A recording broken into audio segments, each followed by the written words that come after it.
I'm Rosella Mosby. We are vegetable growers in the middle of an urban-rural interface, home to over 4 million people near Seattle. And you are listening to the Vance Crowe Podcast. Brittany Kennedy, welcome to the podcast. Thank you for having me. So this is one of the firsts for me. I did not know you at all. And actually the person that referred to you, I barely knew either. But I actually met your sister at a tech event here in St. Louis. It was St. Louis Bank was sponsoring this kind of launch code event, which is this group that teaches people how to code. And your sister was there because she's highly into the world of tech here in St. Louis. She was really, really interesting, very sharp. And I was like, instantly, you should be on the podcast. And then she got really bashful. And she said, no, that's not really my thing. But then all of a sudden she lit up and she said, you know who you should talk to instead is my sister. And that is you, a small animal vet here in St. Louis. So welcome to the podcast. You're the first veterinarian I've ever had on. Thank you for having me, Vance. It's an honor. So what does a small animal vet do all day? Basically, I diagnose, treat, and care for animals. A lot of people think that I play with puppies all day, which I do love. It's a definitely a perk of the job. But basically, the animal doctor, that's what I am. And did you know from a very young age, I want to go be a veterinarian?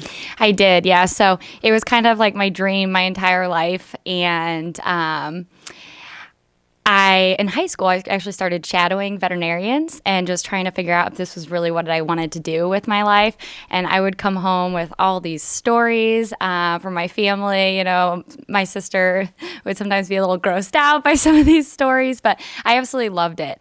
And then when applying to colleges, or being a veterinarian was kind of at the forefront of my mind. And a lot of people told me, you know, you might want to not consider doing this because you work really hard. You know, the debt to income ratio is something to consider, and just going into kind of eyes wide open.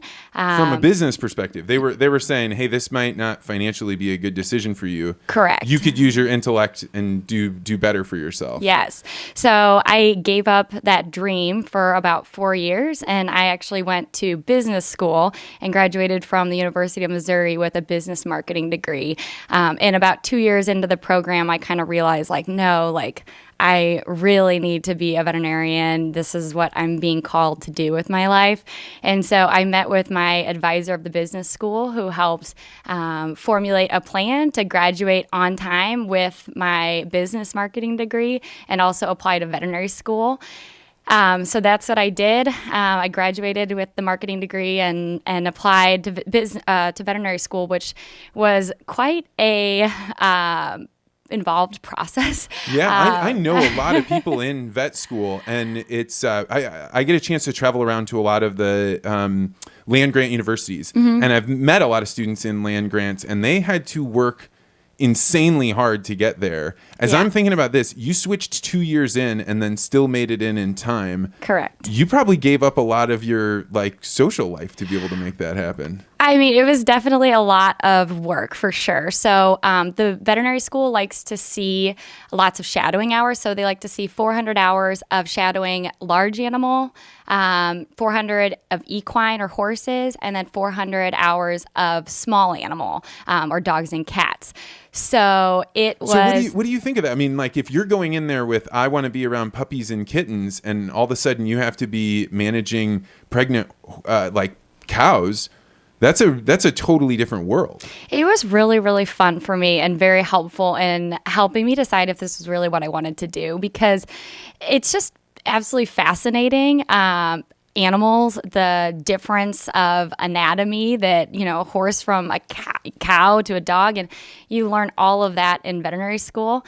So I was really thankful for that shadowing time, and I kind of just went for it guns blazing. The application was probably 20 pages long with 3 or 4 essays, and there's an interview process, and it was definitely kind of reckless abandon going after that passion to do what I'm doing now. And the people that had tried to dissuade you, were they shaking their head no the whole time? Uh-oh. I think once they realized how much I loved it and how driven and just passionate I was about doing this with my life. And I think that because it is so hard to get into veterinary school, a lot of people say that it's harder to get into veterinary school than medical school even. And so I think they just didn't want my heart to be broken. And then, maybe once they realized that now it's everything that those people said trying to dissuade me couldn't have been further from the truth, just about, working long hours and the income and all that. I mean, I truly, when I go to work now, I just absolutely love what I do. I love being able to help people. And I just really feel like I have a sense of purpose with my career path. Whereas I think if I would have not gone after that, I would have always wondered what if, I would have. So describe for me when you're in college and you said you have this pull, right? I never had that pull. So I don't actually know the experience that you're talking about in that way. What did it feel like? I think it's kind of like, when you think that you're gonna maybe marry somebody when you know. And that's kind of what it was like for me. It was always like I was in, thinking, oh, this is what I want to do. And then it just literally, I have a very vivid recollection of one night in particular. I was praying and it was like, this is what you have to do with your life, which is, it's kind of surreal, actually. And was it something that you ended up being okay with, you wanted, or were you like, oh no, now I have 2 years in and now I'm going to have to go tell these people? Or you were so excited that you just blazed right through it? Super excited was the primary feeling. Definitely a little scared, but mostly excited. And then, you had a chance to shadow people. Mm-hmm. So you had an idea of what it would be like to be a veterinarian. But I would imagine that many people would either hide the eyes of a kid in vet school about it's got to take a toll on a person to be the one that another person is coming in and handing their pet to, and there's no hope for it. Yeah, I mean, there's definitely difficult days and, hard aspects of the job, but I didn't really feel like with shadowing that people were trying to hide that from me. I really did feel like I got a lot of really, really great hands-on experience, and I am such a hands-on learner, so it was just awesome to kind of be a part of that.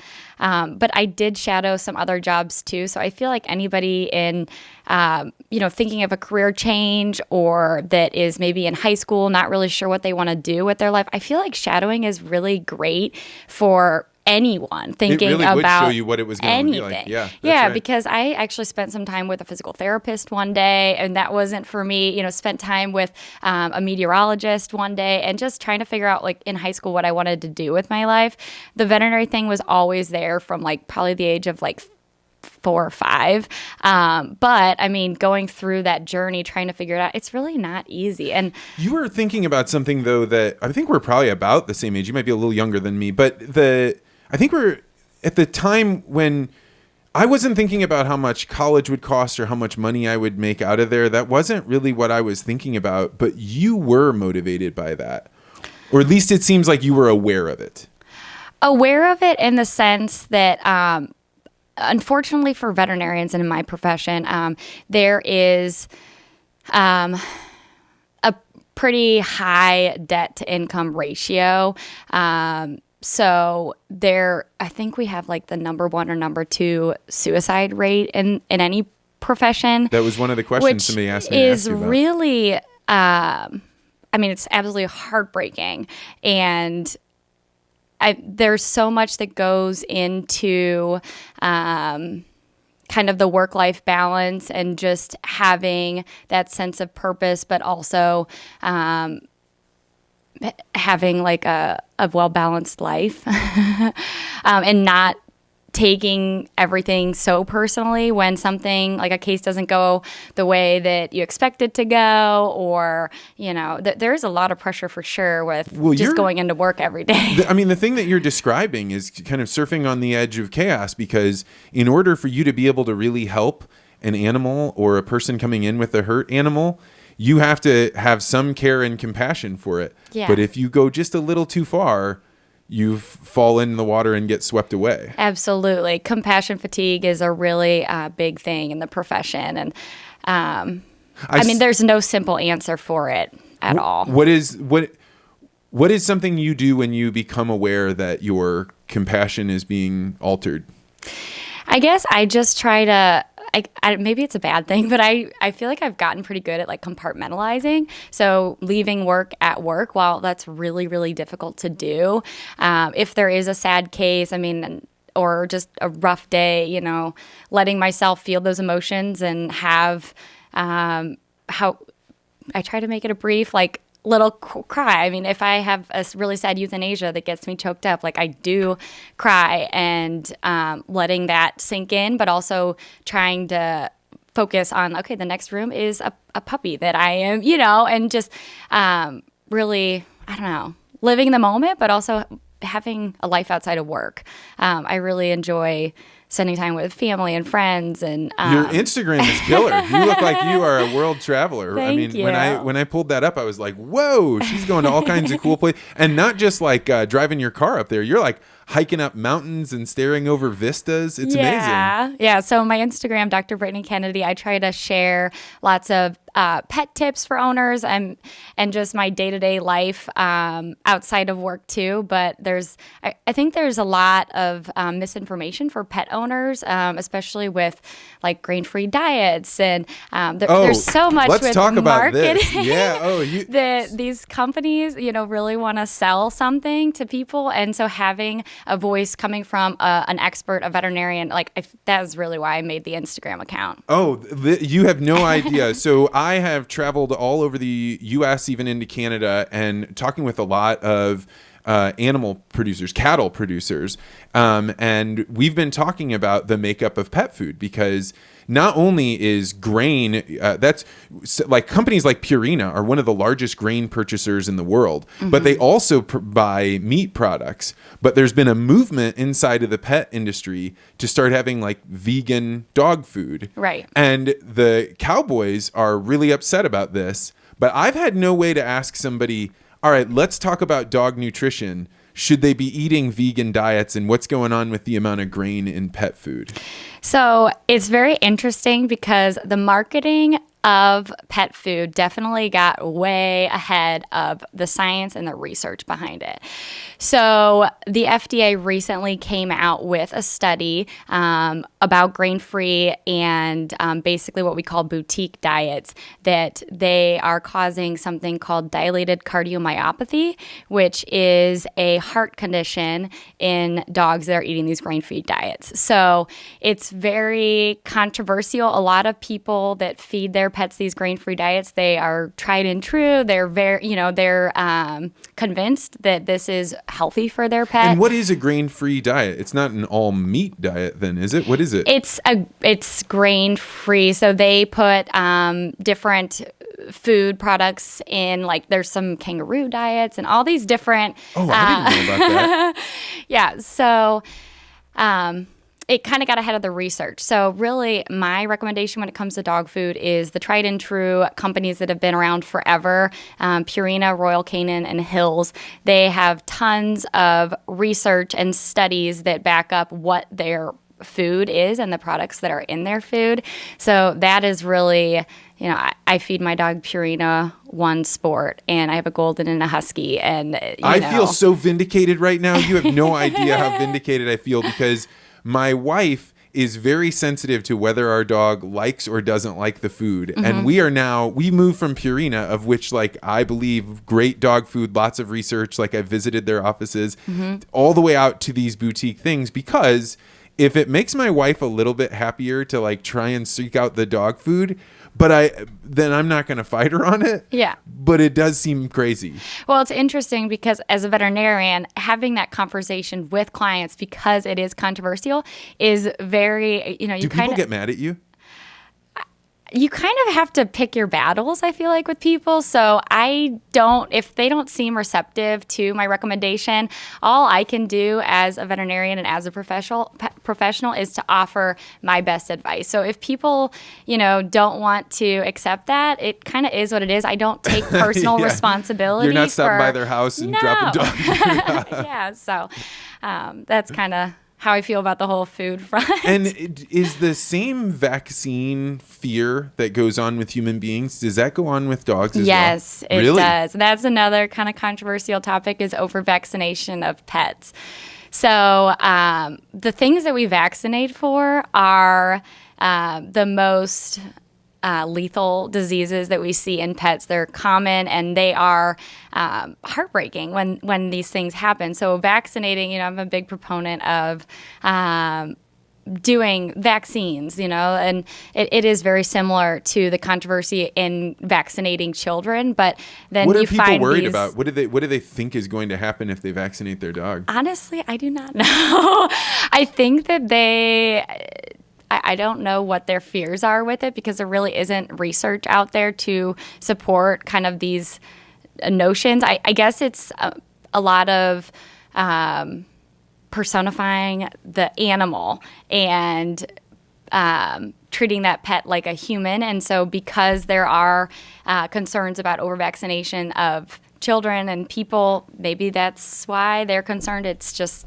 I don't know. So this is a bit of an aside, but in that vein, I when the coronavirus started coming out of China, I started watching YouTubers that are Americans living in China or Americans that used to live in China, just to give a sense for like, what do you think is going on behind the headlines? And there was a guy that got on and he said, if you're really worried about coronavirus, that's killed a few people in China and it's, there's a few people in the US that are infected with it. That's not actually the problem. The influenza virus has already killed 8,000 people here this year. And because people haven't been vaccinating their kids against measles, that actually is on the rise here. So if you want to do something about like global public health, go get your measles booster. Absolutely. I went and did it. I got up. I was like, you know what? He's right. I'm good for getting the booster. Let's go do it. Yes. But it would never have crossed my mind. Yes. Because like this should be gone by now, but people are not vaccinating. Exactly. It's fascinating. It is fascinating. What do they teach you about in vet school about being able to handle these kinds of situations where you're like, I have the science on my side. You're saying something that you don't know is actually going to hurt your pet, but I've got to somehow pick my battles. But did the vet school give you psych classes? No, I took some psychology classes in undergraduate school, but in veterinary school we learn just basically the health. I mean, there's one business class, I think, but most of it is about the health of pets. But it's really interesting in learning about the health of pets is that there is a notion called One Health, where basically it's a collaboration of veterinarians, human doctors, physicists, and all these scientists coming together and collaborating, because there are so many disease processes and illnesses that overlap from animals to people. And so there's a lot of research that can be done, clinical trials and things like that, with pets, and how that can help not only pets but also people too, with the advancement of medicine. I was down at the University of Florida. Their veterinarian school invited me in, which has both like large animal and pets. And they were saying that they were getting protests around doing experimental surgeries. And they were like, people were saying you shouldn't operate on these dogs. And these optometrists, they had figured out things that you could do with the dog's eye to be able to repair blindness. And they're like, if we don't experiment, then when your dog comes in and will be blind, we can't help it. Exactly. I mean, it really does help everyone. It's it's the advancement of medicine, having kind of this crossover. And, do you want your beloved dog when your veterinarian graduates, do you want your beloved dog to be the first one to have, the first spay that doctor has performed? I don't know if that's right. You don't. And there's the veterinary school collaborates with shelters, and so they will do like their spays and neuters, that kind of thing, for the education of the student. But it's also good for the pet too, to be able to be adopted out after having that procedure done. It's so important, and I think people overlook this, to have our education systems be able to test their skills in the real world. Like we can't shelter people, and we can't say there's no way to do experiments. Like one of the things that surgeons often do, of human surgeons, is do operations on pigs, so that their first time that they're opening up a human, that they're using a scalpel, isn't on a human being, it's on a pig. People lose their minds over that. Right. But the alternative is not good. Yeah, exactly. exactly. So some of this seems to me to be something you mentioned earlier, which is the anthropomorphization of pets and animals. Mm-hmm.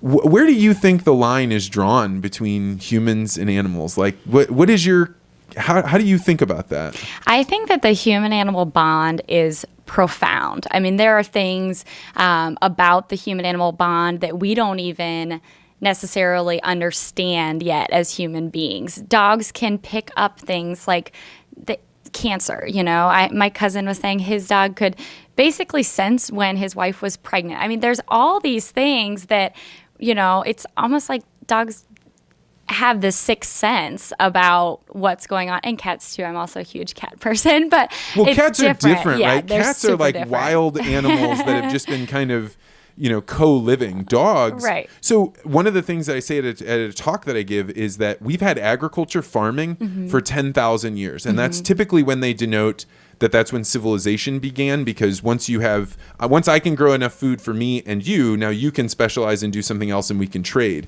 So 10,000 years was agriculture. It was 15,000 that we've had dogs domesticated. So they're actually deeper embedded into us than farming and vegetables are. It's absolutely amazing. It's so mind-blowing to think about. But I think it's fascinating, and I actually it's very encouraging part of like my profession that people are so intricately involved with their pets' lives and care so much about them. I think like the dog clothes and, just the advancement of medicine and the care that people are getting now, the way that dogs and cats are such a part of the family now, whereas 10 years ago even, they maybe weren't necessarily like that. They were getting the table scraps that the family wasn't eating, that kind of thing. And so I think it's awesome. What do you think is spurring on that change? Because it is rapid. I have a friend named Brian that does small animal pharmacy, and he said we've had to really think about what our flea and tick medications are, because now people are sleeping with the dog in the bed. So it's one thing to have Rufus sleeping out by the barn, what kind of flea and tick medication, but now it maybe get rubbed all over your face, so it's going to change the way you medicate this dog. Why is this change going on? Like, what's happened? I think it has a lot to do with like millennials and how people nowadays are having children later in life. Maybe their profession is taking off and they're settling down later. That's exactly us. And that's my family. Yeah. And so they really their pets are their children. They are their fur children. And that's a term that really frightens a lot of people living out on farms that raise cattle and pigs, because they fear that people having that anthropomorphization of their pets means that they start turning the lens and saying we should treat livestock that way too, and we shouldn't then eat them. Is this something you encounter? Do you meet a lot of people that think in this way? No. I mean, for PETA people, maybe, but whenever you're going through the interview process of becoming a veterinarian and things, I mean, they really do try to weed out people like that, because it really kind of, shuns and it's just not. Well, it's intransigent, right? It's inflexible, and you're going to school because you're going to learn, and there's going to be things about, hey, this is how we think about taking care of a sick animal. This is the amount of pain that we can expose them to allow them to get better, or this is the trade-off we can make. And if you have somebody in there that draws a line and says none of that stuff is acceptable, it's hard to work with them. Correct. And that's why I think practicing medicine, when you think about the term practicing medicine, that really what it is. It's a practice. There's not a whole lot of black and white in life, but also in medicine. And so, if there is something, I always tell people, your pet better than anyone. And so if somebody's coming to me, for instance, for a second opinion, I think that is wonderful that they're being such advocates for this family member that they care so much about, to really seek out, what could be a different thought process or, a different step maybe. That's very egoless, right? Like that's like saying, my feelings won't be harmed if you go look into somebody else's way of doing it. Like, let's just get the pet better. Absolutely. That's have you always been that way? Are you the type of person that can let things roll off you? I guess. I don't know. I just guess I kind of approach medicine more as like an art form versus like a science. I mean, it's definitely both, but also just kind of thinking outside the box, because really there's not always a right answer. I don't know. And so tell me about those. What are those situations that you get into that you're like, there isn't a clear path here, but we need to take some path, so this is the way we're going? Well, especially with like dogs with more elderly or debilitating diseases, or really diseases without like a whole lot of hope, cancers and things like that, things like clinical trials, or like if you had an older dog who was really painful with arthritis, that kind of thing, and just really kind of affecting its quality of life. Maybe we have that dog on 3 different medications and it's still not, it's still acting really painful. Trying some more alternative type options, things like animal chiropractic, animal acupuncture, underwater treadmill, physical therapy, things like that are maybe not super conventional, but just kind of coming up with all the options. There's things like laser therapy. There's a cold laser that basically you can put over a source of pain, and it decreases the inflammation, pain, and swelling in that area. So just really presenting the client and the owner with all the options that they have so that it's their choice. So this is really interesting to me, because you have talked about, I want to know what the studies say on food. Mm-hmm. And then you're talking about when we get closer to the end of the dog, now we're willing to try more experimental things. Are these things backed up with research, or are you saying, hey, you've got to try a path, or the path is the dog is gone? Kind of the latter, more so. I mean, as far as research and stuff, there's not a ton of research out there for these kind of alternative approaches, but it is an option for people. And I guess my big thing is just letting the owner make that decision, and having kind of going into it eyes wide open, having all the options presented to them, versus saying, okay, this is exactly what we need to do. This is the only option, because that's really hardly ever the case. If I had been standing outside of this conversation without actually having to think about your perspective, I would have been like, well, that's like selling snake oil, right? You're taking advantage of people that are really sad. But then I think about, you actually are having to take care of people that are really sad and are trying to figure out, is it in the best interest of the dog to do an experiment that may not be true? Mm-hmm. I'd never actually thought of it that way before. Yeah. I mean, we definitely, as veterinarians, I feel like we are treating both the pet and also the owner, because there is so much emotion that goes into it naturally, taking care of a family member. And so if the option is, okay, we can try this, maybe not, kind of alternative medicine, or we can euthanize the pet. I mean, I think, and that it has to be the choice of the owner.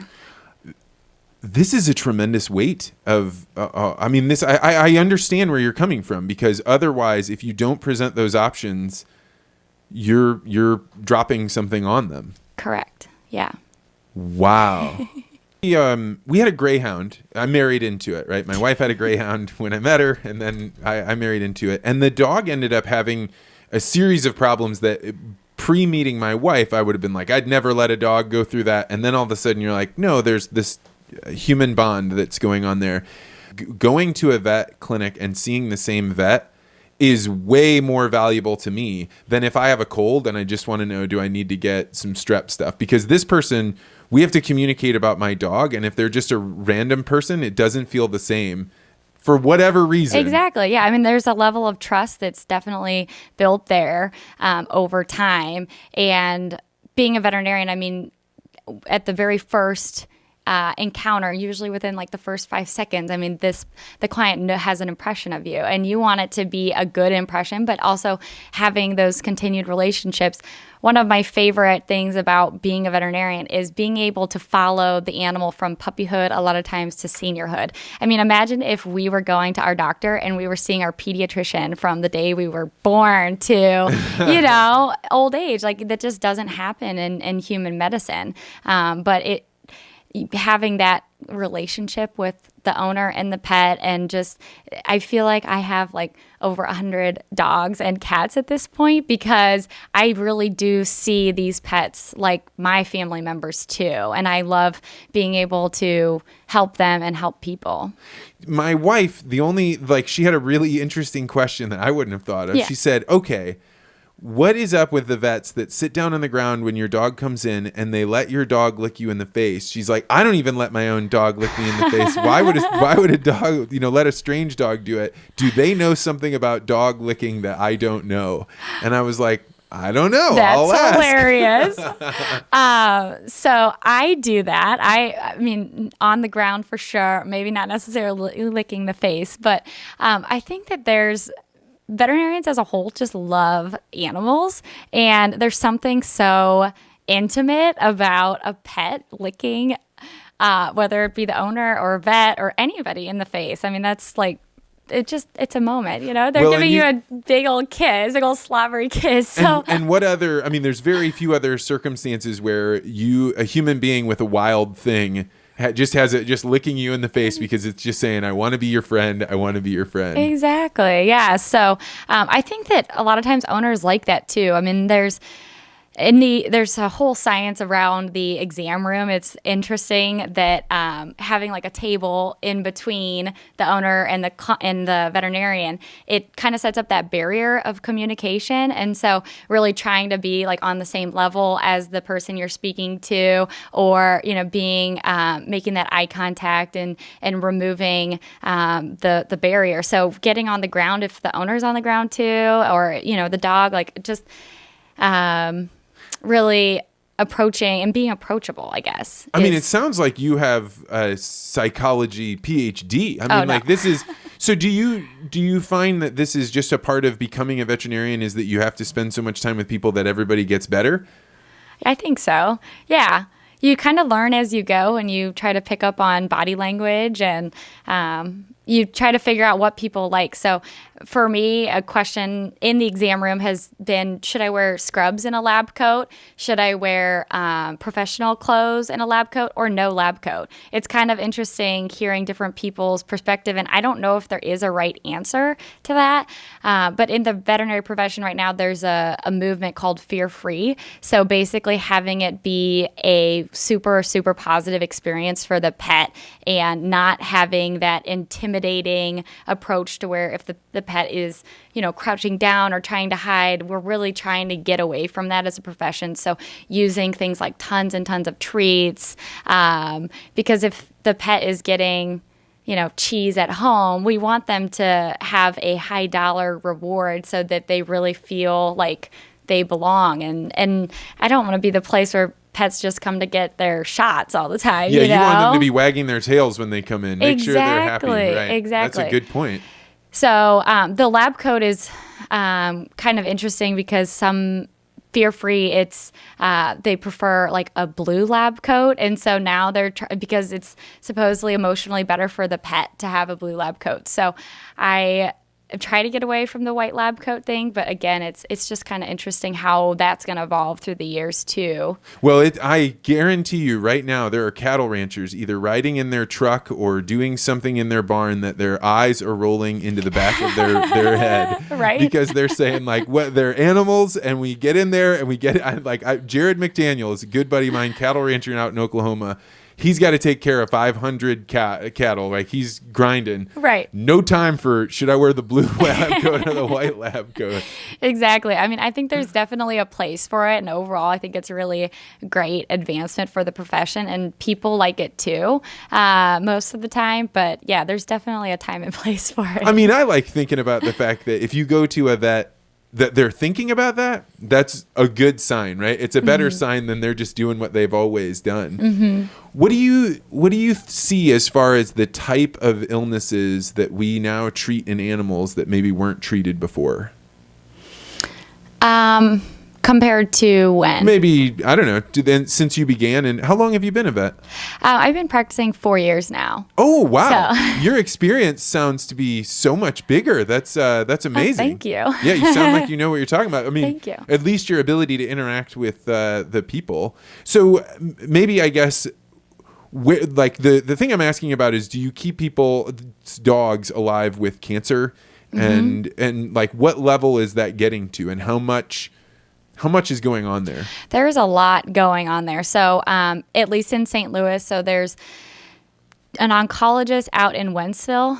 It's a satellite clinic of Mizzou called Mizzou Cancer Center, and they have board-certified oncologists. So in the veterinary profession, there's people that are general practitioners that we learn everything in veterinary school, from cattle, horses, small animals. And then general practitioners are like me, who go into the workforce. But then there's also every specialty that there is in human medicine, there's also for animals.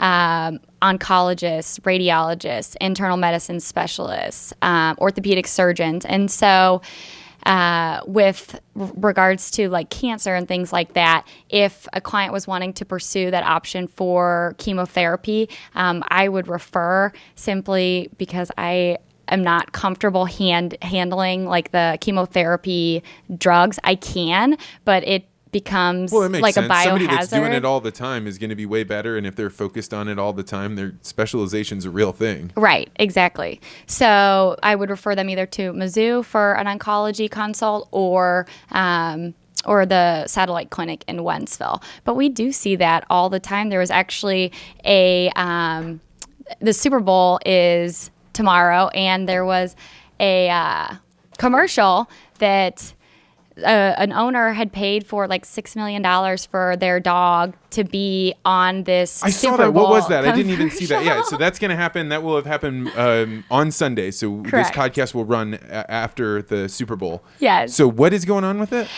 I guess this dog had maybe a 1% chance of living, and the veterinarian referred it to one of the veterinary schools who treated for cancer, and the dog did great. The cancer shrunk, and now, I mean, it's on this Super Bowl commercial that I think it's wonderful that this owner, paid $6 million for this commercial to air on the Super Bowl. Some people are saying, well, he should have spent that money on like a shelter, or just donated that money directly to the veterinary school. But if you think about his reach with the Super Bowl by donating this money, and if other people see this commercial and are inspired to donate even $1, I mean, that is going to have a huge impact, a way bigger impact on the veterinary school. We're talking about it right now, right? Like we're talking about it, and there's going to be oncology school. Like, so University of Florida has an oncology program there, and they say the thing that holds us back is more money to try new equipment, right? Like that's what we need to be able to do it, and we can advance and keep your pets alive longer. So if somebody decides they want to spend their $6 million on that, then go to it. That's great. And it's just great for veterinarians to have some positive publicity sometimes too, because I think some people think that veterinarians are just in it for the money, and they don't necessarily care about pets, and that's all that negativity kind of feeds into the You think the people suicide. think that? I think some people do. Wow. I mean, it's rare that I come across that, I feel like, in my own personal life, but I people would definitely really think struggle that, to think that you think that. Yeah.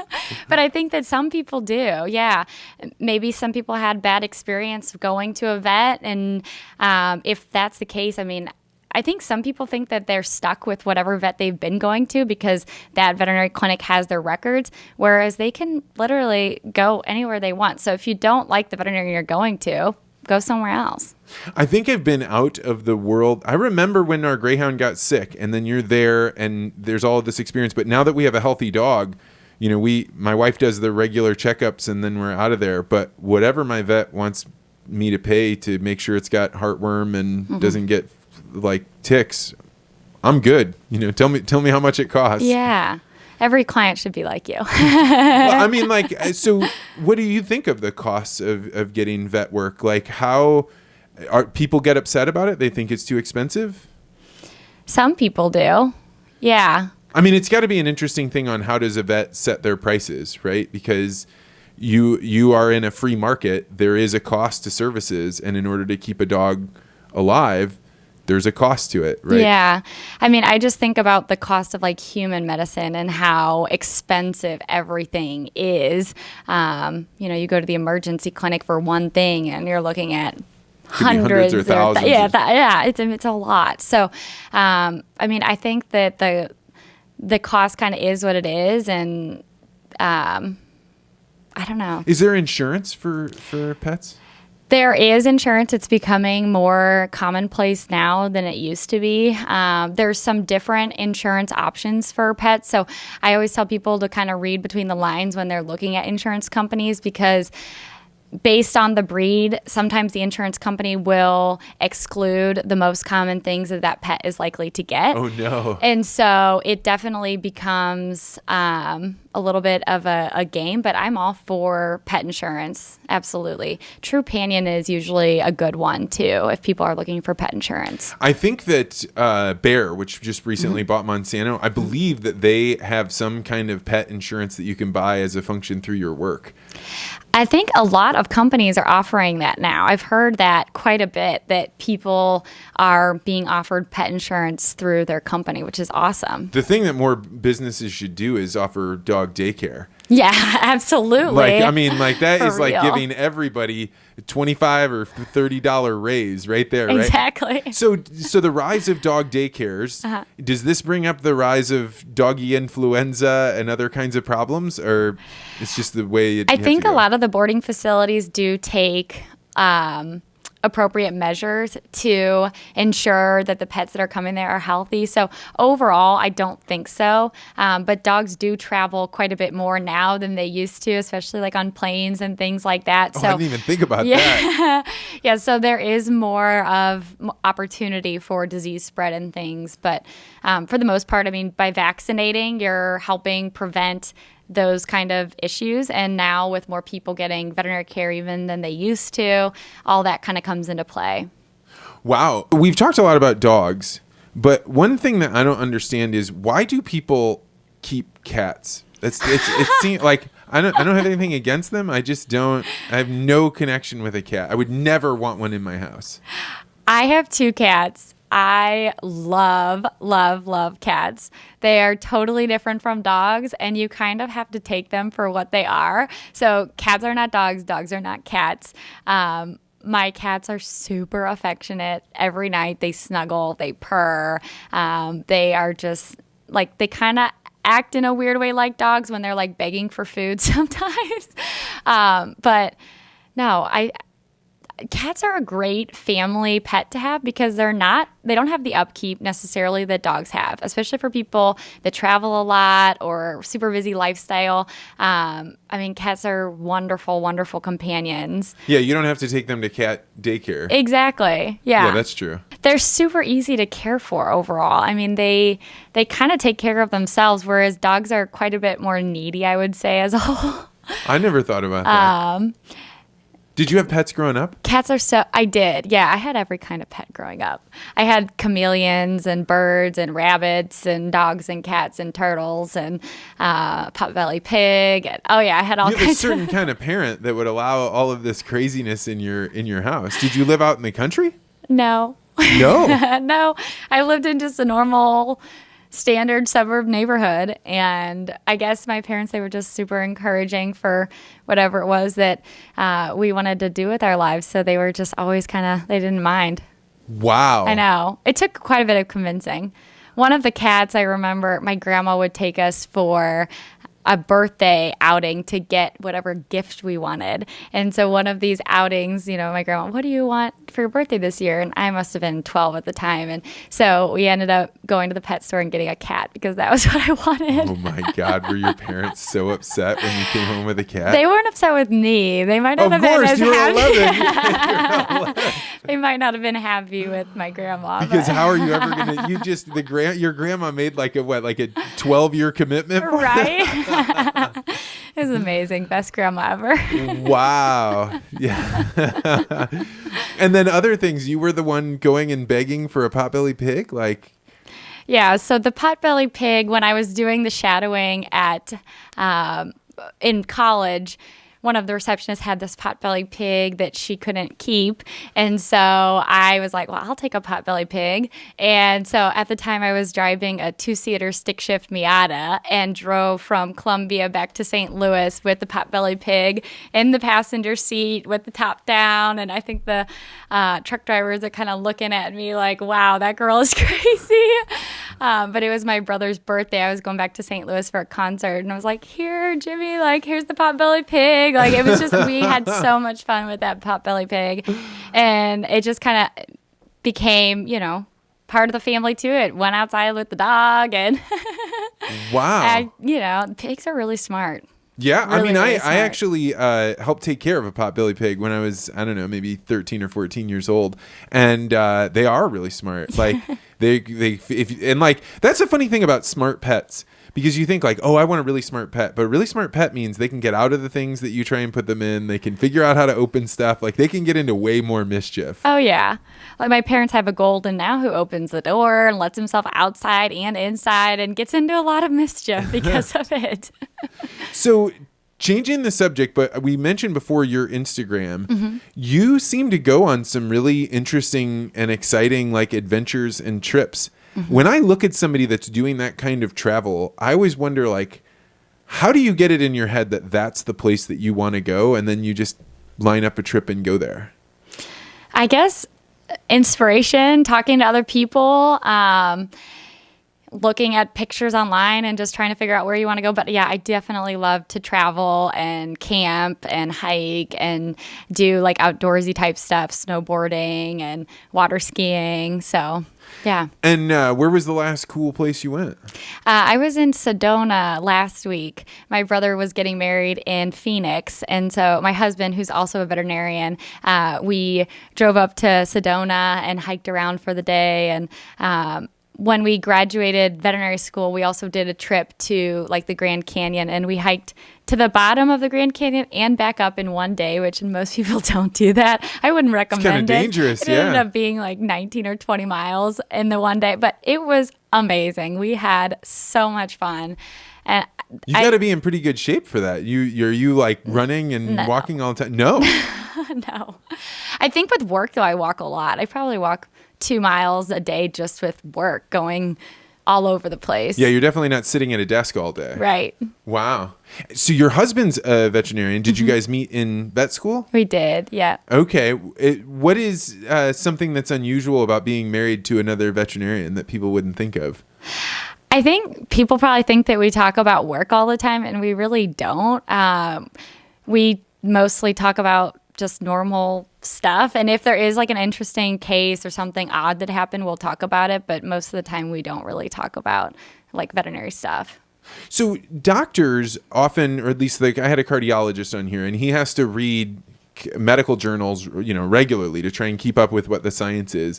Is the same thing going on with veterinarians? Yeah. So we do continuing education. There's a requirement to kind of keep your license. I think it's 10 hours. Every state is different with that. But I really enjoy going to conferences and things. And that's kind of another way that I get to travel a lot, is because these conferences, I mean, they're in places like Hawaii or Florida or things like that. And so it really is kind of a work trip, but also just enjoying learning new things and listening to presentations and things like that. And what is the highest achievement that a veterinarian can get to? Is it that they become speakers at these to present their new research, or what's the status? That is definitely an honor for sure to be able to speak at that. I don't really know particularly like what, I guess every person is different with what they're trying to do with their careers. The dean of the veterinary school at Mizzou is a dear friend of mine and a mentor, and she's definitely somebody that I look up to in the profession.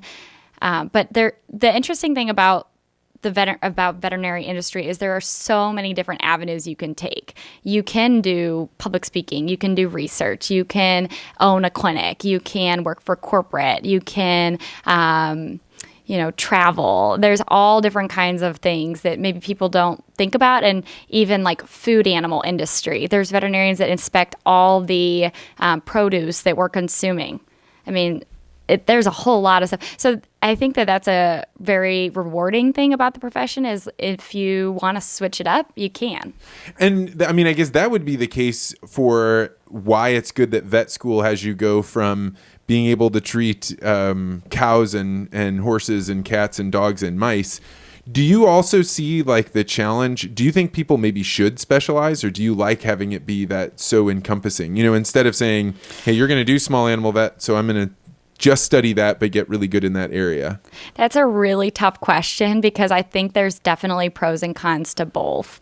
Part of me does think that if I have always wanted to do small animals, dogs and cats, that I would just kind of track that way in veterinary school to do what I'm doing now. But also on the flip side, I definitely feel like I am more well-rounded, knowing about cattle, knowing about horses.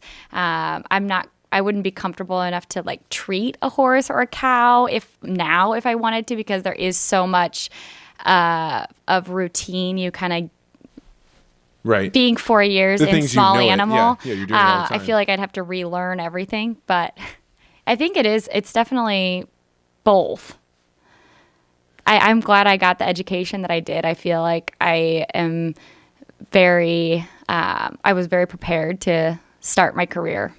So I asked you this when you walked in, but have not used one of these? No. So I don't know for sure that it'll change veterinarian world, but I think that it likely will. Okay. Because it would take too long for this thing to boot up. But when you put this thing on, right, have you ever used anything with VR at all? Mm-mm. Like, have you ever used the Google Cardboard and you could put your phone in a little thing and you can look around? Do you have any sense for what this is like?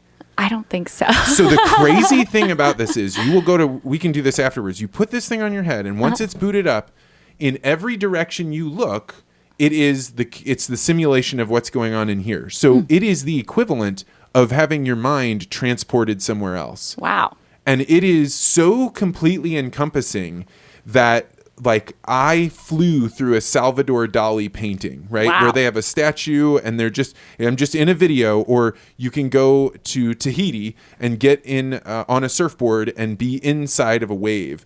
But you could also use this for having somebody put their pet in front of a camera and have it walk around, and you could see its gait, you could see how it would move, because it is like you are right there. That's awesome. Yeah, I think going back to your question about how medicine will change over the next 10 or 20 years, I think telemedicine is going to be a very interesting aspect to watch, because there are things like this, different tools. And I know even with my own insurance, being able to call a doctor and just have them call in my prescription, it's awesome. It's amazing, right? Mm-hmm. And it does cut out those stuff that you don't need to be in person for. Mm-hmm.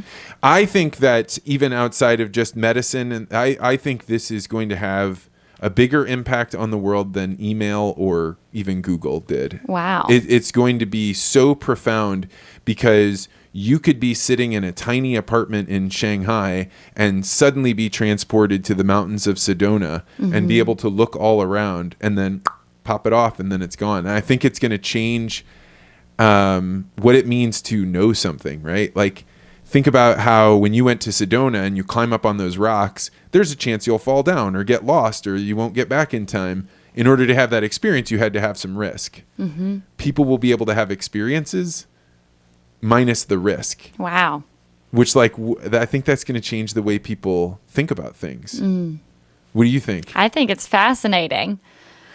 I think I would have to try it to see exactly how it works, because I am such a visual and hands-on learner, but it sounds amazing. My wife doesn't like it because it makes her seasick, but it doesn't make me seasick. It might make me seasick. Really? We'll try it. I'll see what you Okay. think, because I think, like, so I took this over to my in-laws last week, and I felt like it was that experience, you know, the first time somebody walked in and showed you a computer. Did you ever know life before a computer?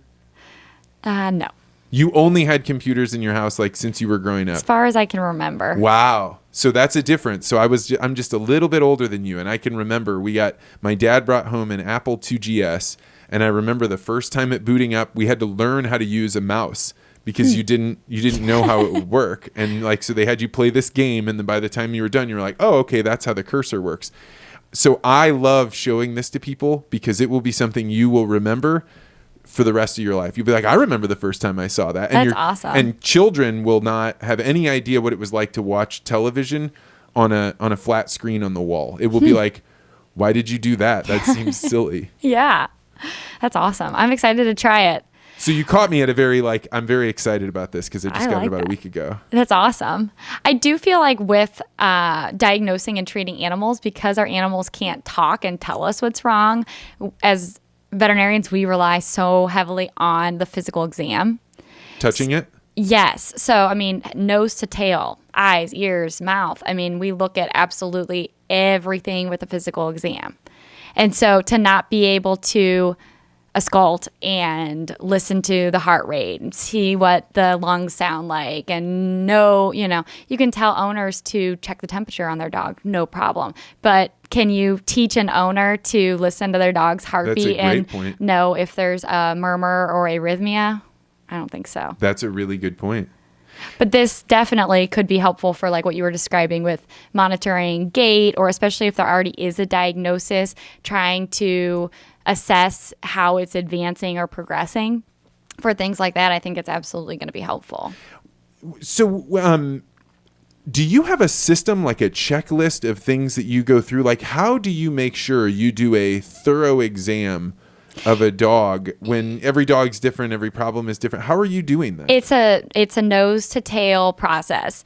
You start with the eyes, you check with the palpebral, where you touch the eyes, and a menace to see if they can see. So you basically move your hand kind of towards their eye and see if they're blinking. And if they are, then they can see. If not, then, you could be dealing with a blind pet. And then I go very systematically from literally the nose to the tail, checking the teeth, seeing if there's dental disease, checking the ears if there's any sort of an ear infection, looking at all the coat and fur, feeling if there's any kind of lumps or bumps anywhere, seeing if there's any, fleas or things like that. And all this is coming into the process, feeling all the legs, joints, seeing if there's any areas of pain along the back, seeing if there's any neurologic defects, listening to the heart and lungs.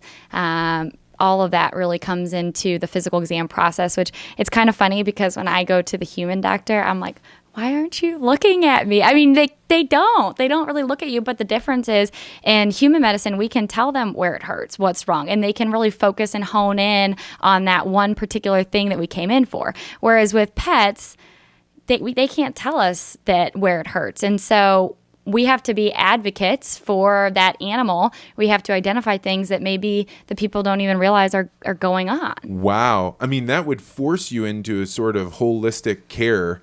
It is. That a doctor that doesn't look at you doesn't have to do. That's interesting. Yeah. I think prevention is the best medicine, especially like heartworm disease. It's amazing how many people come into the office and don't know about heartworm disease, which is it's lethal. So dogs get heartworm disease from one mosquito. If one mosquito bites your dog, it can get heartworm disease. And they are what it sounds like. It's worms. They get about 1.5 feet long. Ugh. They live in the heart valve, and it causes congestive heart failure. So once a dog comes up positive for heartworm disease, we can treat for it. But it takes about 6 months. We're giving the dog a series of 3 injections that's like a chemotherapy drug where we're trying to kill the worm without killing the dog. Oh my God. So it's a super painful process for the dog, and it's very expensive. A 40-50 pound dog, you're looking at $1,000 to $1,500 to treat for it, because it does take 6 months and because the injections are very expensive. So you can prevent for 7 years of the dog's life the cost of one heartworm treatment. So with prevention, I mean, prevention is absolutely the way to go. And there are lots of, unfortunately in St. Louis, I mean, heartworm is running rampant. I think last week we diagnosed 7 dogs with heartworms. That's shocking. People have to, either pay for treatment or the dog's going to die. Or some people will get rid of their dog if they can't afford it. But I mean, that's kind of the reality of the situation with heartworm. And so prevention. I'm all about prevention. And are there other things that people are not preventing? I mean, a heartworm, that's just something you feed your dog, like a little chewy thing, right? Yeah. So there's oral prevention, topical, or there's actually a 1-year injection, which is my personal favorite. It's called ProHeart 12. And so there's 4 big things that we prevent for in dogs. Heartworm is the most important one, but we also prevent for fleas, ticks, and internal parasites. Those are kind of the 4 things, heartworm being the most important one. So even with the heartworm prevention, and you give the prevention every 30 days, but if we forget by 2 days, 3 days, if our dog gets bit by a mosquito in that period of time, it could get heartworm. Oh, wow. It's that sensitive. Yeah. So that's why the ProHeart 12 is really great, to make sure that we have that on board with the injection and we don't have to remember to give it every month. So you're a very upbeat person. You also appear to be somebody that is industrious, able to get things done, right? Do you find it frustrating when you have patients that didn't do preventative care? It's sad more than anything. Okay. Because of the reality of, that kind of being a life or death thing for that pet. But I don't really get frustrated, kind of going back to, I can make my best recommendation, but I don't take things personally when somebody decides to not go with that recommendation. Because I feel like I've done all the best that I can to do my best, and I'm able to sleep at night with that. Well, I think that's good. I mean, you've got to find a way to do that, and it's in everyone's best interest if the veterinarians that they work with have a good way to balance their life. Mm-hmm. What do you think you've learned about the loss of a pet that would be important for other people to know? I think it's about quality and not quantity when it comes to quality of life. There's some checklists out there and things like that people can go through. But I usually tell people, are they having more good days than bad days? Try to think of 2 or 3 things that your pet enjoys doing. And once they can't or don't enjoy 2 out of the 3 things, then I start thinking maybe it's time. That's really good. Yeah. So just enjoying the time that we have, but also whatever that person decides to do, it's really their choice. And do they look to you to say, what would you do? All the time. How do you respond to that? It's really a hard question to answer because I had a golden retriever who was 13 years old, and I knew he had cancer for about 1.5 years, and just it was lung cancer. It was not a good prognosis, and he passed on his own when I couldn't be there. And I think there is something so beautiful to be able to be present with the animal. It's normal to feel all those emotions when you lose a pet. The grief process is very involved and profound, but also different for every person. Oh, so I was in Toronto when our dog, the Greyhound Lady, died. And so my wife was on the phone with me, and I was not prepared for like how much that was going to impact me. Cause like I had married into the dog. It wasn't. And so then I was sitting there being like, should we make the dog endure more pain just so I can get home? That doesn't seem right. Yeah. And then you had to do it on the phone. Like it was just, I was unprepared. And if I had heard somebody else telling this story, I'd be like, just get over it, but like your wife is there, your dog is there. It's so sad. It is. And I think that you're right. I think we've had 15,000 years of human dog interaction that makes that hard, right? Which is what makes you say, I want to go get another puppy again and keep doing it over and over again. Mm-hmm. I think if I was passing from some incurable disease, and if I was, had no hope, how would I want to go? I would want to go with people petting me, giving me all the food that I want, telling me I'm beautiful. Like, I think that the euthanasia is a very peaceful process, and it's very humane for the pet. That's a great way to think of it. Good for you.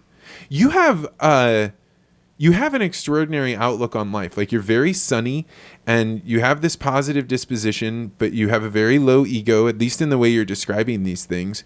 What is the foundation that you gathered? You said I prayed and I got this answer. Like, where do you have this foundation for this egolessness and this kind of sunnier disposition?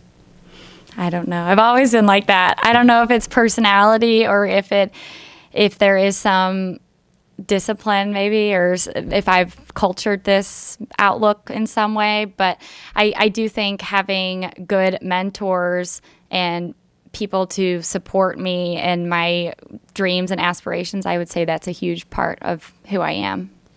And as you think about books or things you've seen on YouTube that you thought, hey, this is a good message, I think more people should either read this book or hear about this way of thinking about raising your pets, what would that be for you? Well, my Instagram, of course. Oh, yeah. Well, that's a good point. Fair enough. Yeah. No. Well, I read a book by Temple Grandin. Well, I've read most of it. The Dogs Make Us Human. Temple Grandin is my hero. Really? I really like Temple Grandin. Yeah, she's amazing. She really revolutionized veterinary medicine in a lot of ways, especially with regards to cattle. So yeah, I know her pretty well. We see each other at conferences. She's going to come on the podcast. I want to meet her. Oh yeah, she said when she comes through St. Louis, she'll be on here. She was on Jared McDaniel's podcast. Yeah.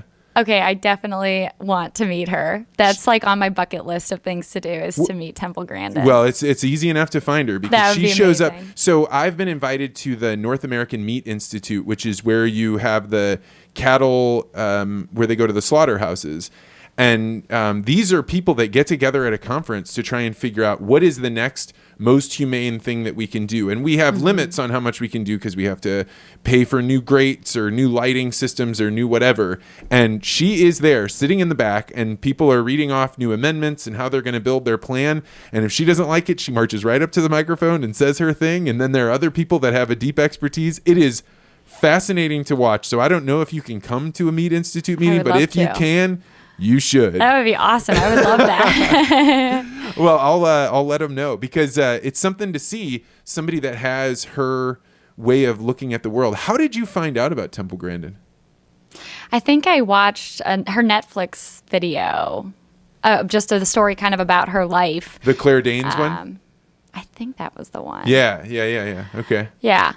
But she spoke at AVMA, which is American Veterinary Conference in Florida this past year about animals, the humane, how to take care of and all that humane. So she is amazing. She's really been revolutionary for veterinary medicine. That book, Pets Make Us Human, was like shocking to me because it wasn't just like, this is how you should pet your dog. And it's helping you understand when your dog takes these actions, this is what it's trying to communicate to you.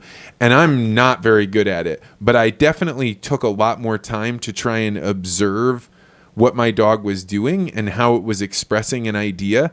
And it was really, really neat. I mean, I think that's probably a skill you have. I think maybe not being so aware of it, but yeah, you kind of pick up that kind of stuff in day-to-day life. When we see some dogs that come into the exam room that are more aggressive, and so trying to keep that a fear-free process for them, whether we need full-on sedation. And a lot of owners with aggressive pets, they know that, this is what we're going to have to do so that it's safe for the owner, the veterinarian, the animal, and we try to do everything in one full swoop so that we don't have to revisit the matter. But yeah, being bit by a dog is probably one big fear that I have. Have you been bit by a dog? Mild little nicks, but not anything severe, knock on wood. That's pretty good. I like my face. Yeah, that's pretty good. Is it common for vets to get bit? Not if they're being safe and reading the body language and using sedation and doing fear-free stuff. It's not, I think that taking those precautions and being more on the preventative side and just reading the situation before it elevates. What do you know about pet body language that other people maybe wouldn't know because they don't see as many dogs as you do? Dogs being aggressive out of fear is something that I think people don't quite understand. They will have their ears more back, kind of hunched down in the corner. And if they're afraid, that's kind of why the food and treats and positive reinforcement really comes into play. I'm also a big proponent of veterinary visits just for treats. Just bringing your pet into the veterinary clinic to get treats and pets and love so that every time they go there, they're not just getting a shot, Oh, that's interesting. Do people do that? Oh, yeah. Really? Oh, yeah. All the time. Because otherwise, when they need their dog to be calm and patient, they're freaked out. Yeah. And it becomes a bit more pricey too if you have to do like the sedation and things. There are certainly some pets that, regardless of what you do, they're going to need sedation or need a muzzle or things like that. But most of the time we try to tease the pet into thinking that it is, I'm just going to the place where I get all the treats all the time, instead of having it be, painful. If they're only going to the vet when they're painful, whether it be they've have a herniated disc in their back and they need pain meds, they're limping, they're getting a vaccine, that kind of thing. We want it to be a positive experience for sure. So speaking of, like those experiences that a pet could have that would be not positive for them, things like declawing and the different practices, do those still happen? Are those still going on? So St. Louis just outlawed declawing in the city. Other countries have outlawed declawing. It does still happen. Things like declawing, ear cropping, tail docking, those are all more cosmetic elective procedures that, especially with declawing, if it is a matter of keeping the pet in the house or having that pet end up in the shelter, declawing is definitely controversial, but it definitely does happen. Yeah, I mean, if I had a cat, if there was any chance that it would stay there, it would have to not tear up your furniture. And if you have that, then yeah, you're right. The option, if you can't declaw, is getting rid of the cat. Mm-hmm. And so in the state of Missouri, though, in other parts, you can declaw? Yes. Wow, interesting. I didn't realize there were... What drives a city to make a pronouncement like that? I don't know. I don't know what... Because it seems like it would drive up the very thing you don't want, which is more cats in your shelter. I think with it being in the city, those people that do want to declaw still will maybe just go to the county. So I don't really know. And also, I don't know if it's really enforceable. I haven't heard anything about how they're enforcing it. So I think it kind of is more a political move maybe than anything. Oh, that's interesting. Wow.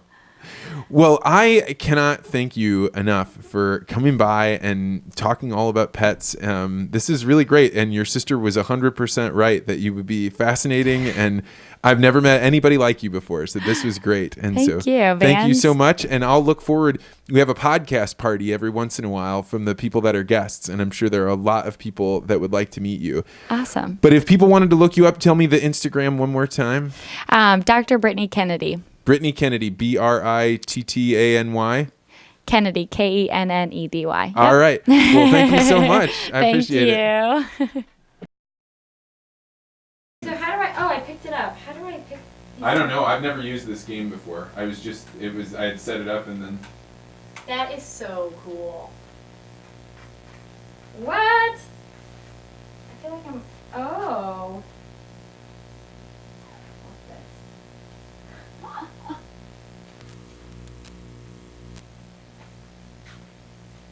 So if I keep walking, what happens? I'm like... Okay. So we got done and we decided that you would try out the VR. Yep. And while amazing. you were doing that, I flipped open Twitter and it has gone absolutely crazy with questions. And so you were like, well, why don't we just hop back on and answer some more? So I'll definitely ask you some more questions. But first, what did you think of this? It was crazy. That is so cool. Basically, everywhere you look, it's 3D. There's objects you can pick up and interact with. And when you look up, there's things. I mean, it's just awesome. When I told you about it, how close was I to being correct? It's because I'm such a visual learner. It was hard to fully understand exactly what it was until I experienced it, but it's amazing. That's what I think. I think there's no way to be able to explain it with words, right, what you're capable of doing there. And you did the mildest of things, right? Like yeah. You weren't flying through the air or going under the water.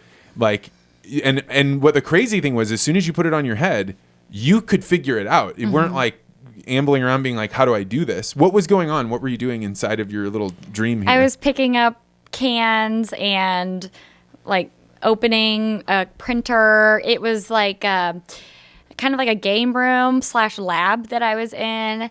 And there were stars and robots and Isn't this like TVs. trying to describe a dream? Yeah. Like to another person where you're like, I don't know, there were elephants Yeah. and then there was like a kangaroo that came by. Yeah, it was awesome. So would you recommend that people go out and at least try it? Absolutely. I think it is going to radically change It's human really society. awesome. So let me pull up the Twitter and let's see what we got here. Have you ever dealt with a Parvo dog? And actually, the question is from Dwayne Faber, DFaber84. Has she ever dealt with a Parvo dog and then questioned her career choice? Parvo. So Parvo is interesting. So it's a virus that puppies get, and it is something that we vaccinate for. So this is one of the core vaccines. The symptoms that we see of these puppies coming in are bloody vomiting and diarrhea. And it usually has about a 50-50 prognosis whether or not they're going to make it. It's really sad for sure. It also can be super rewarding when that puppy is reunited with its family and gets to go home. So it didn't make me question my career choice at all.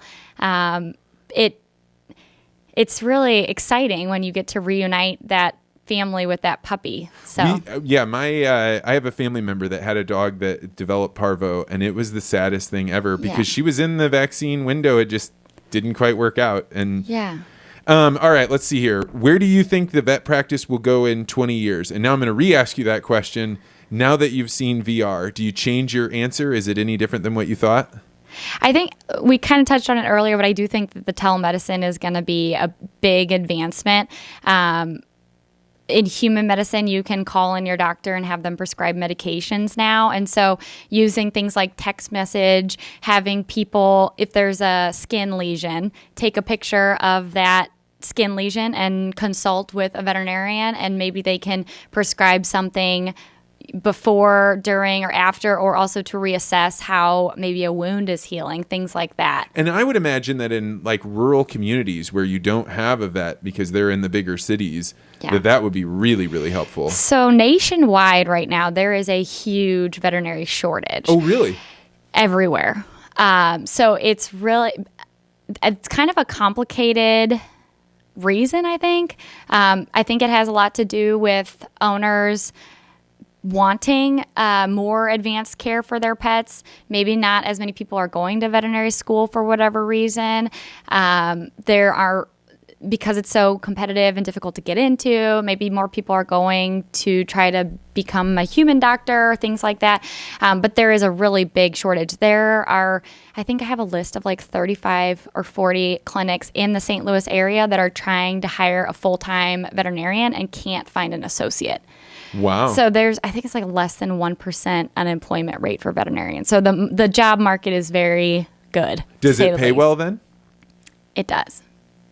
How much does a starting out veterinarian, like I'm sure it's different depending on your location, but is it 80, 90? Somewhere in that range. Okay. Yes. Interesting. Mm-hmm. So Nate Yeager wrote, he wants to ask about the growth of pet insurance and then whether it was useful or not. So we did talk about that one, but Nate threw out a good question. Any other comments about the insurance? Oh, here's an interesting one. Yeah. Okay, so somebody else asked about mental health. How do you handle your mental health?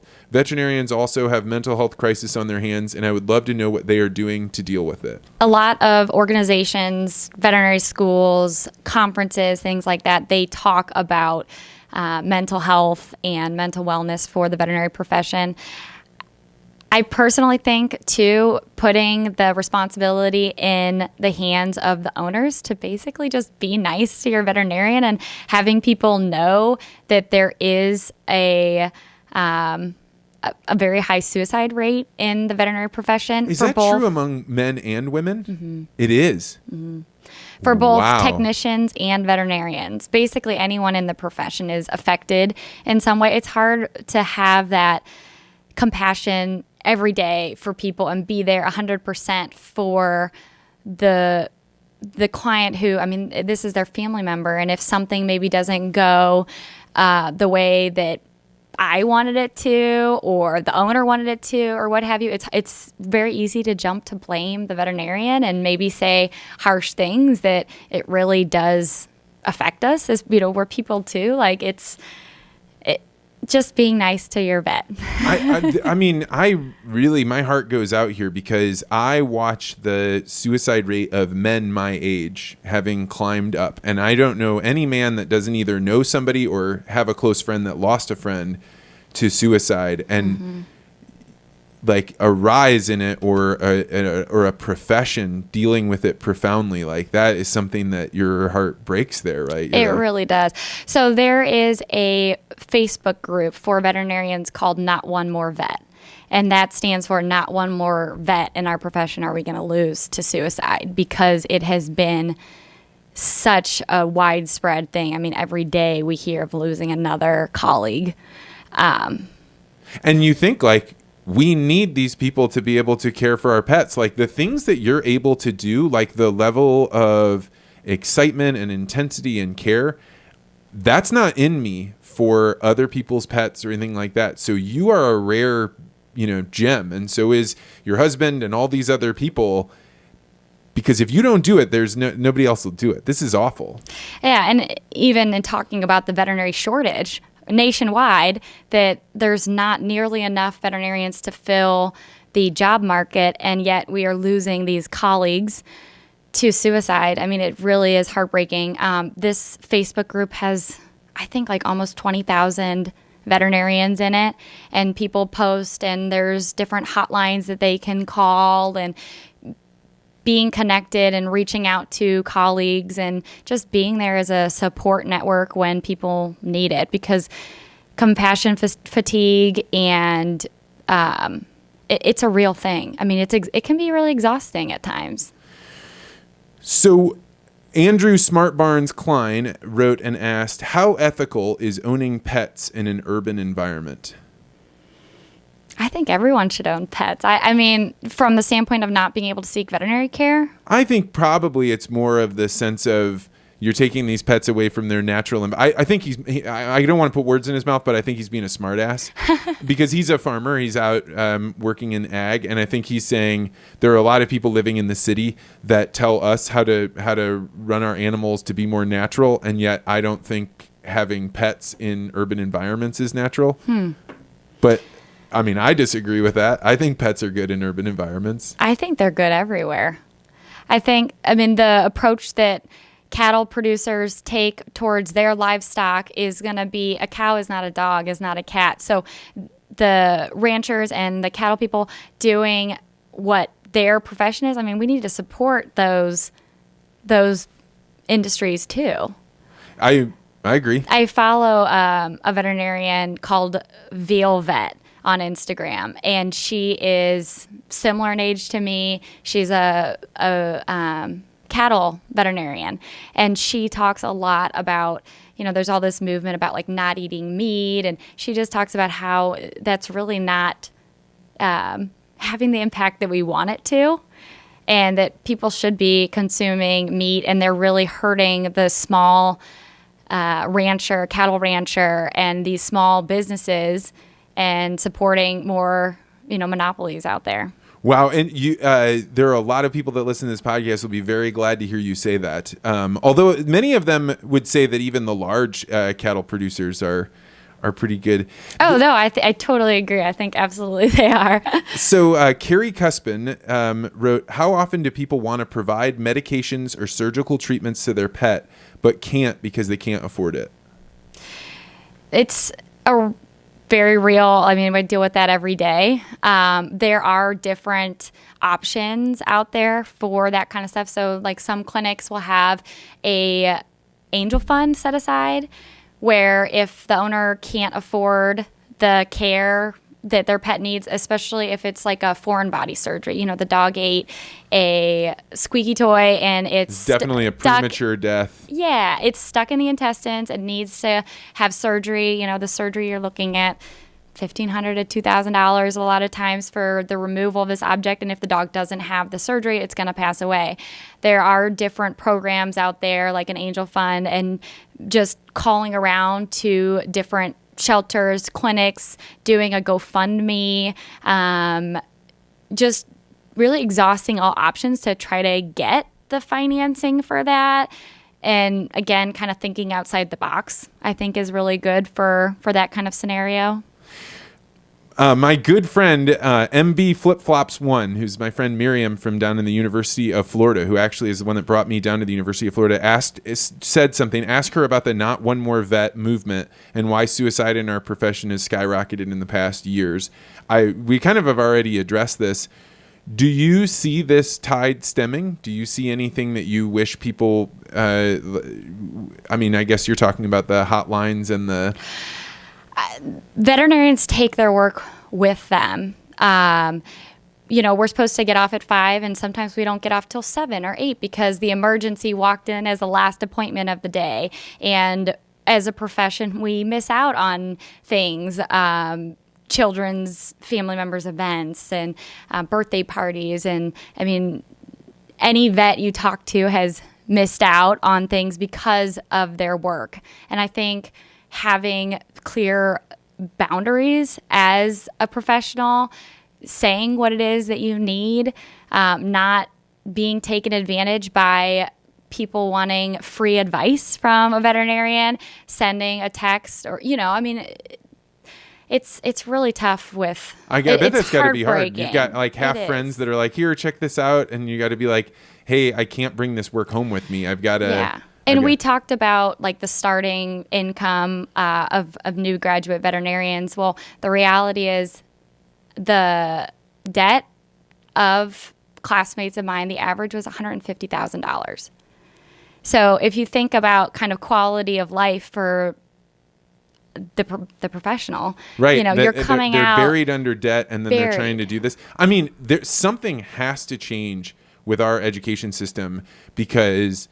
the amount of debt that people have that they're taking on when they're young, and they choose to take it on, but the way that this is ballooned, I believe like it doesn't really matter how we got here. We've got to solve this problem. Yeah. And I'm not sure how you solve it, but it is really important that we pay attention to it because if you're talking about this debt is crushing them, we got to build a new university system, or we got to build a new path for people to get on so they don't have to take on that much debt in order to be able to make it happen. It is absolutely crushing. You graduate with all this debt and you're basically being kind of like slave labor. I mean, sure, are you making an income, but the interest rates are average 7%. So even though you're and it accumulates while you're in school. So all 4 years while you're taking out this debt, it's accumulating.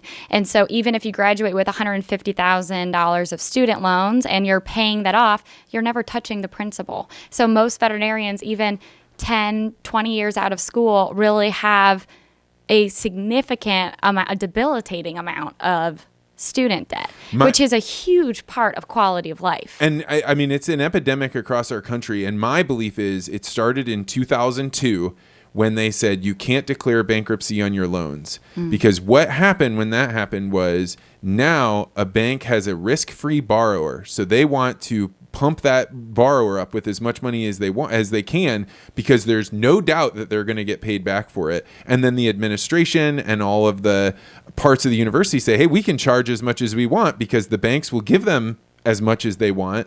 And so price keeps going up. The value of the education hasn't gone up. And you have people that are trying to live what they were told was the American dream. For whatever reason, they took on this crushing debt for what this return is. But it's not a good situation. It isn't. And I personally believe it creates political instability because you start having a lot of people that are in debt and they don't have a way to get out of the debt, even with an $80K salary. They start looking around for somebody that can help them. And that's when things go sideways. Absolutely. Well, I've got another question for you. This is one I'm very interested to hear. This is Ryan Betancourt. And he wrote, what does she think of properly formulated plant-based diets for dogs? Kind of goes back to the grain-free thing. Right.